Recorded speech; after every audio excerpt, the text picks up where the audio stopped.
Hello folks, welcome back to a new video. Today we'll be discussing something that is on the screen right now, namely something like the Traitor Imperial Guard, or the Astra Militarum Traitoris, or whatever the hell Games Workshop will call it when they eventually bring it out, because it will come eventually. So I thought it'd be quite prudent to go over what the Traitor Imperial Guard might look like going forwards when they actually bring them out into the game. Hopefully it happens soon, hopefully it happens this year, can't promise that, but maybe, just maybe, we might be seeing something this lovely coming to our screens and our tabletops pretty soon. If you like what I do, please subscribe, the button is down below. If you can do that, it would help me out massively getting towards my 16,000 subscriber target by the end of this year.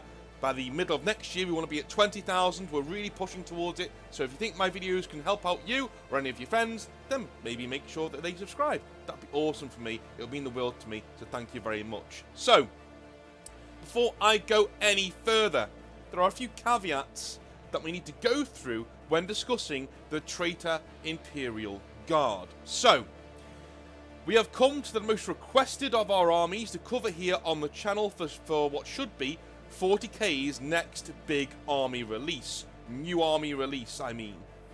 In all reality, this does seem like a bit like the most simple army to bring out from the perspective of Games Workshop. They have all the parts right there. They even did a Kill Team box set last year that could show you a proof of concept for what the Traitor Guard will look like going forwards. For me though, the Traitor Guard should appear on a spectrum of sorts and should have multiple regiments in their codex that the normal Imperial Guard do. Let's explore that idea a bit, shall we? So, we have to realise, first and foremost, the difference between the Traitor Guard and the armies we have covered before. Unlike the Interrex and the Hrud, the Traitor Guardsmen are not an unknown force, and so we'll not really be looking at them in a narrative sense, you know? We're not really going to look at them and say, okay, what made them Traitor Guardsmen? We know what made them Traitor Guardsmen. We see them even in the Horus Heresy, right? This isn't some sort of explorative, shall we say, speculative look at what an army could be. We already know what this army could be, but how would it happen, right? We will be examining what they bring to the table and why in terms of tabletop and the game at large, because quite frankly, from a lore standpoint, we kind of already know what they're bringing to the table. But for those of you who like my lore stuff, I will be doing that later on in the video too, so don't worry, you're still getting some lore. The trap that Games Workshop have fallen into, well, that they seem to have fallen into with their Kill Team boxes and things like that whenever they've touched on Traitor Guardsmen, is that they tend to look at the Traitor Guard from games like Darktide and go, yep, that's what Traitor Guardsmen are. But why? Sure, the corrupting force of chaos would wreak havoc on a lot of guardsmen, but chaos is not the only reason people turn from the Imperium. And this is where we're getting into that really nasty dichotomy in 40k of you're either chaos or Imperium. There is nothing in between if you are a human, and that's not right. There should be a lot of factions in that middle ground, and you're losing a lot of narrative weight by choosing not to take advantage of them by bringing out new armies. There is a plethora of opportunities here to produce truly insane kits for the Traitor Guard and allow customers to buy 5 or 6 armies or even mix and match them instead of just one. I would have the normal Chaos Warband style Traitor Guard be the main force in a box army that is available in store for the Traitor Guard, sure, but there should be another 5 to 6 regiments that are able to be made to order online.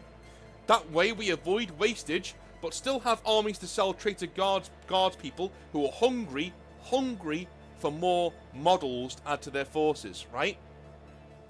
You should walk into Games Workshop and see the big Traitor Guardsman box, and it looks like a plethora of degeneracy, all chaos, you know, all absolutely irredeemable bad guys in a box. Okay, cool.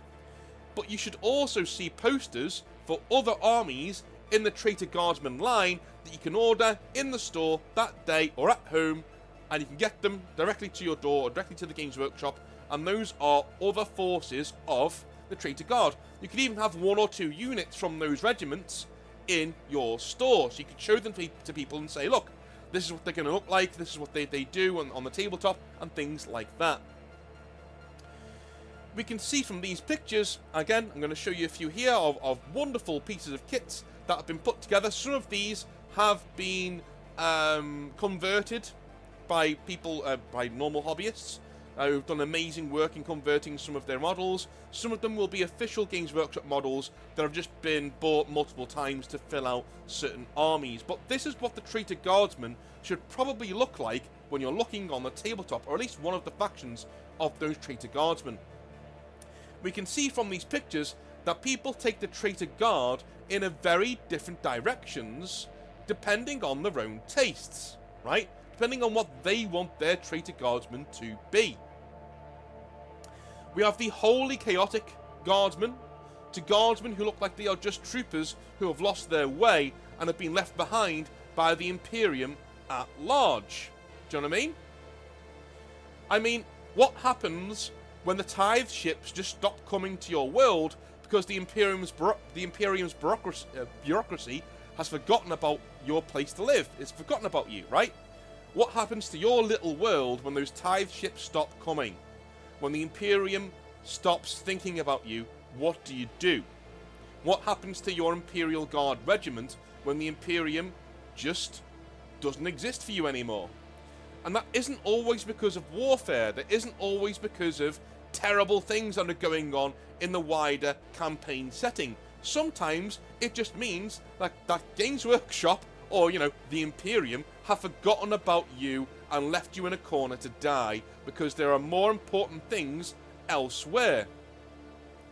You should be playing the forgotten and the true underdogs of this setting in playing Imperial Traitor Guard. That's what you should be playing as, right? So, before I do anything else, have a look at this graph. I know, I made something.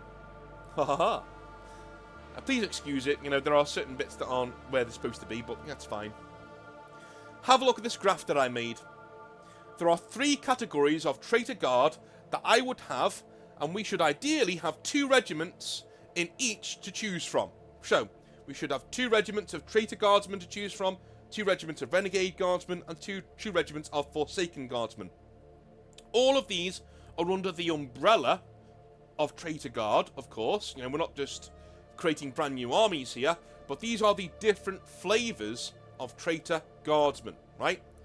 We have vanilla on the left, and we have beef stock on the right, in terms of bitterness.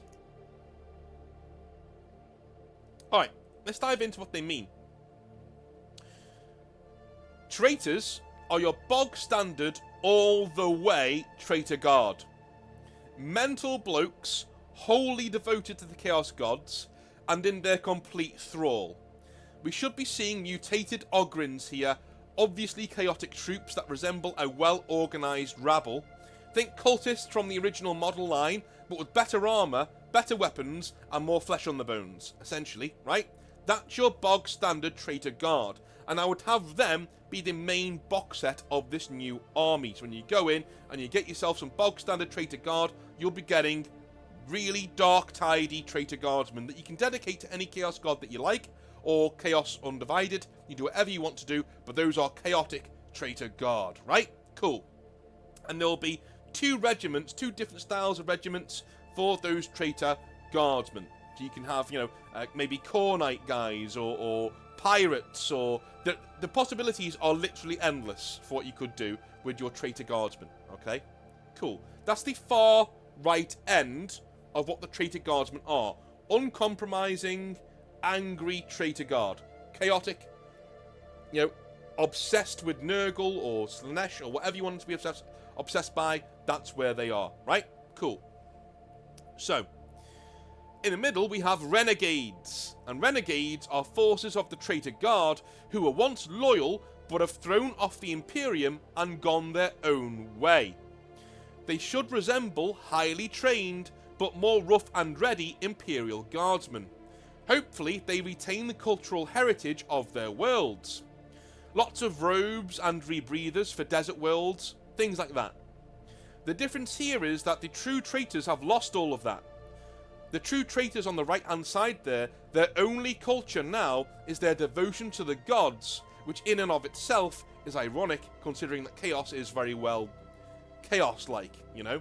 But the more chaotic you get in this army type, the more uniform you get. A true traitor army should be very uniform. It should be all Nurgle, or all Khorne, or a mixture of all of that, but you're all worshipping the Chaos Gods. Whereas a renegade army truly retains its own culture.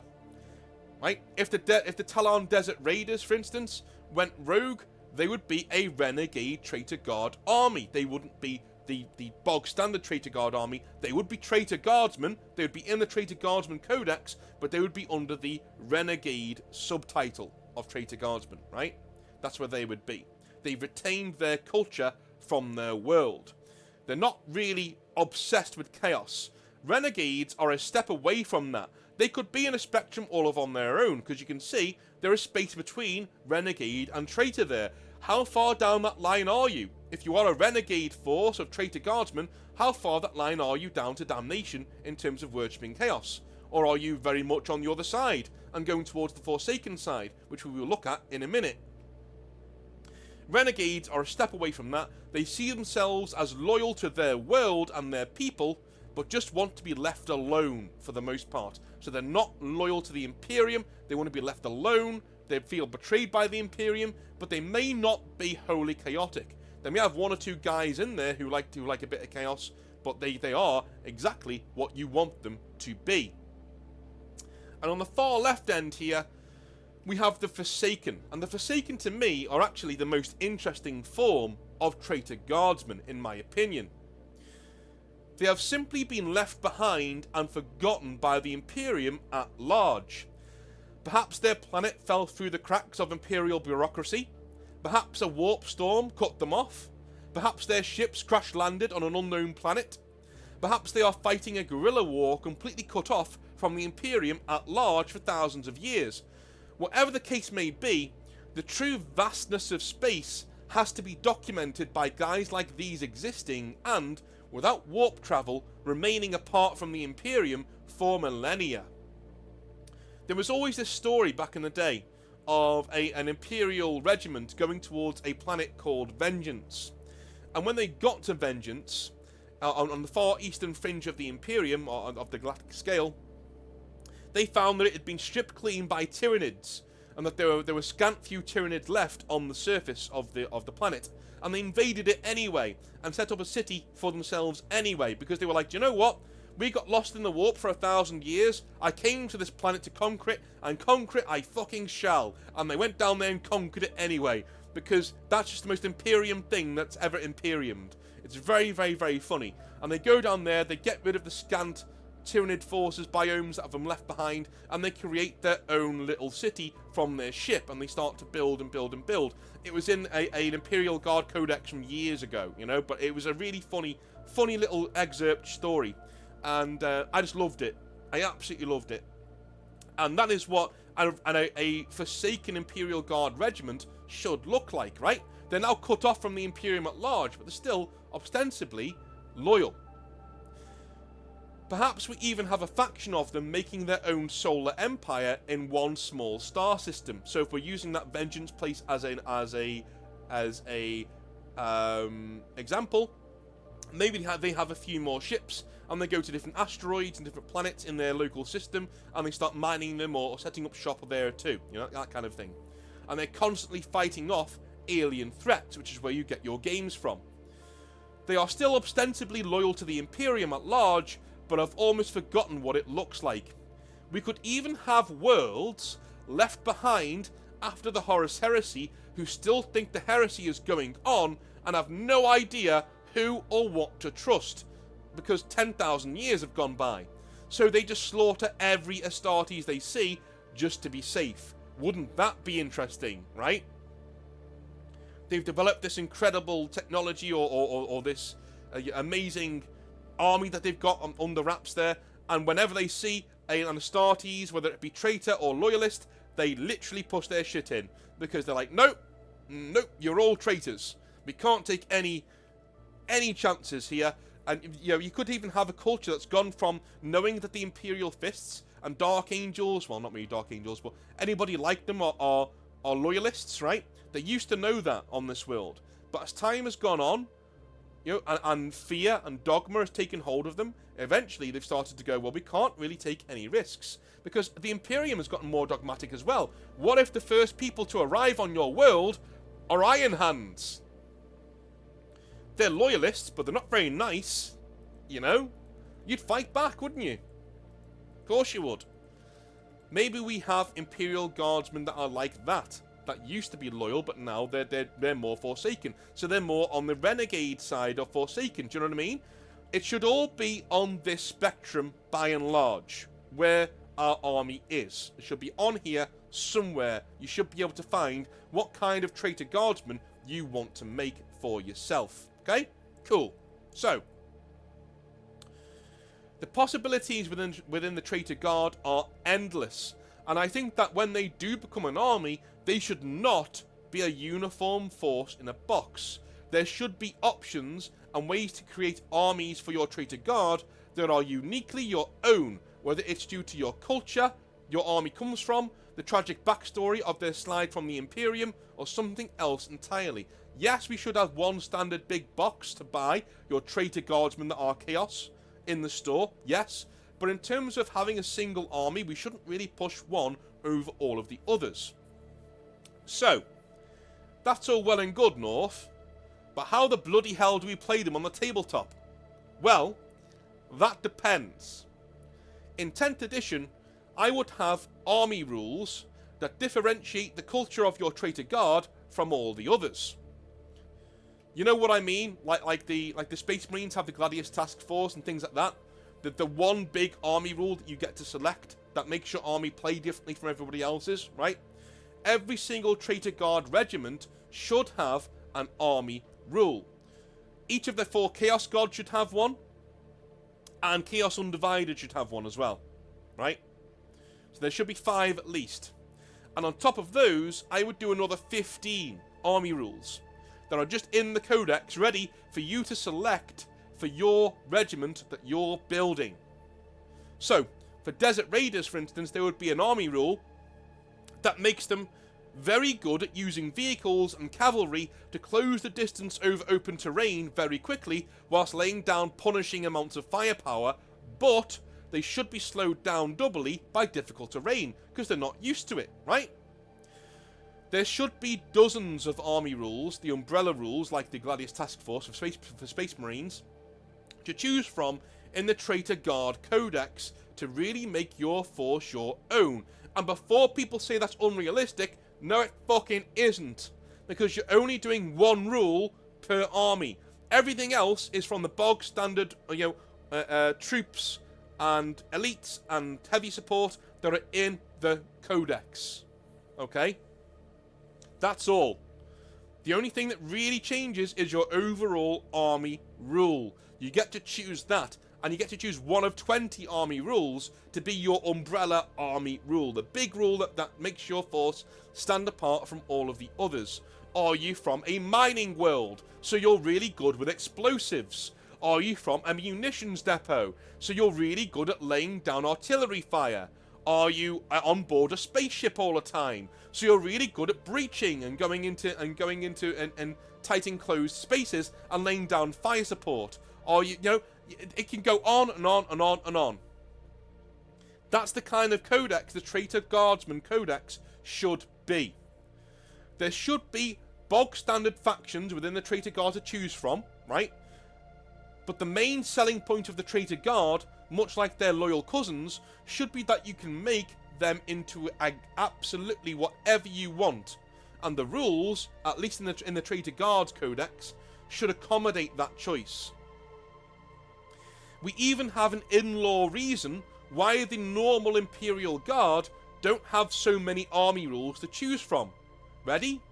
They are adhering to the Imperium's tactics and laws, even on Catachan. and places like that, right? They're literally, and they've got their own doctrines. I mean, people like Katachan, they do have their own army rules, right? So the really out there Imperial Guard regiments, they do have their own army rules. Whereas the Imperial Guard as a whole, the more stable guys, they're following the Imperium's modus operandi when it comes to the battlefield movement and tactics and laws. The Traitor Guard are not adhering to those rules. They are freedom personified to do with your army what you will. So what do you guys think? Have I gone a bit too far with the freedom here? Do you reckon it's a bit unrealistic that I have so many army rules in a booklet? I don't think it is. You know, I think you could easily have a codex that has two or three pages that have your army rules on them, right? Literally, 2 or 3 pages of army rules that are just there for you to pick. So you go in and you say, listen, I want to do, let's take the Talon Raiders as an example. I want to do a Renegade Talon Raiders force, right? So you get your codex, you look in it and you say, there is one there for Desert Raiders. And it means that I can move very quickly over open terrain, and I can shoot as if I haven't moved, even if I'm moving over open terrain. But if one of my models goes over a piece of terrain, then I halve my movement. That's really cool. I like that. It means I need to play to my army strengths. I'm selecting that. And of course, there would be more powerful forms of that rule in there as well. I'm making this up off the top of my head, so please don't jump down my throat and say, that's not powerful enough. No, you know what I'm saying here, right? You can make that rule be incredibly powerful, but also give them a bit of a drawback, because people who are on a desert world wouldn't be accustomed to a lot of heavy terrain. They wouldn't be very good at city fighting, for instance, right? It's cool, and you get to make of your army what you will. And, of course, you can flip and choose them as you want. So, if you have a store where they only have city terrain, you could always have the Desert Raiders in your mind, but give them another army rule that's a bit more favourable to you for that game in question. There's nothing wrong with that, right? That's how playable I would make this new codex as it comes in. What do you think? Would you buy this army? Would you go for it? Let me know in the comment section down below. I love you all a long time. I'll speak to you tomorrow for some more hobby nightmares. Tomorrow is an absolute fucking doozy.